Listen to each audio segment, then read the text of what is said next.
দেখো বন্ধুরা, মশারি খুলে দেওয়ার পর একটু অবস্থা দেখো, কিছু আছে সব পাতা টাতা খেয়ে একাকার করেছে। এখন কি তুলবো এর থেকে বুঝতে পারছি না। এই যা আছে এখন তুলে নিই সব, নাহলে এটুকু আর থাকবে না। কত মশারি টানিয়ে রাখা যায় বলো তো? মশারি টানিয়ে রাখলে গাছ ভালো হয়?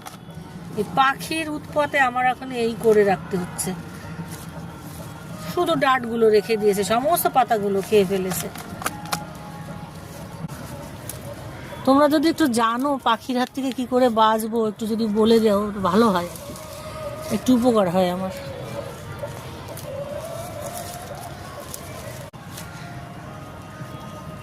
দেখো এই যে এতগুলো হয়েছে, তা পাতা যে কটা আছে দেখো, আরো আছে, আরো কটা তুলবো।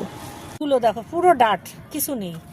এখন আমি কি করব বলো? এই না তুলে আমি যদি এই বেলাটা রেখে দিই, একটুও থাকবে না, তো আমার বাধ্য হয়ে এগুলো তুলতে হবে, কিচ্ছু করার নেই। দেখো একটু অবস্থা, এই এত ছোট ছোট তোলা যায় আমার এখন, তাও তুলতে হচ্ছে পাখিদের উপরে রাগ করে। এটার মধ্যে কটা আছে তুলে ফেলি। এইগুলো গাছের ভিতরে আছে তো দেখতে পাইনি, আবার ওইগুলো তুলে নিয়েছি, এইগুলো যেই দেখবে এগুলো খেয়ে ফেলবে। যাক, এগুলো শেষ হয়ে গেছে, তুলে নিই। এই যে এই কটা তুললাম এখন আপাতত, আর কটা আছে থাক, দেখি ওই কটা কি হয়। যদি থাকে তো ভালো, নাহলে তার কিছু করার নেই।